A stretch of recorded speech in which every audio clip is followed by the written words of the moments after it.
குட்டி பையனுக்கு பர்த்டேக்கு கோயிலில் கொடுத்த மாலையை வச்சு ஒரு சூப்பரான சாம்பிராணி வந்து வீட்லேயே ரெடி பண்ணியிருந்தேன். எப்படி பண்ணுறதுன்னு பார்க்கலாம். ஃபஸ்ட்டு மாலையில் இருக்கிற பூ எல்லாமே உதிர்த்துட்டு நல்லா கிறிஸ்பியாக வெயிலில் காய வச்சு எடுத்துடலாம். வாசனைக்காக லெமன் அண்ட் ஆரஞ்ச் ஸ்கின்னும் காய வச்சு எடுத்திருந்தேன்.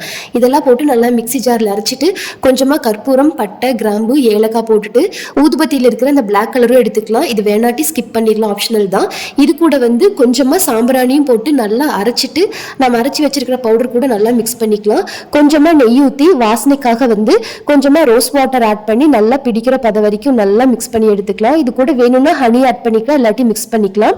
ஒரு சிரஞ்ச் எடுத்து இந்த ஃபர்ஸ்ட்ல இருக்கிறது மட்டும் இந்த மாதிரி கட் பண்ணிட்டு நம்மளுக்கு என்ன சைஸ்ல வேணுமோ அந்த சைஸ்ல வச்சுட்டு இந்த மாதிரி நல்லா ஃபிங்கர் வச்சு ப்ரெஸ் பண்ணி எடுத்துட்டோம்னா போதும். மெதுவாக ரிலீஸ் பண்ணி எடுத்துட்டோம்னா உடையாம இந்த மாதிரி அழகா வந்துடும். இது வந்து 2 நாள் நல்லா வெயில காய வச்சுட்டு ஒரு பாக்ஸ்ல வந்து ஸ்டோர் பண்ணி வச்சுட்டோம்னா போதும். நம்ம வீட்லயே ரெடி பண்ண சாம்பிராணி வில்ல வந்து ரெடி ஆயிரும். நல்ல வாசனையா சூப்பரா இருக்கும். ட்ரை பண்ணி பாருங்க.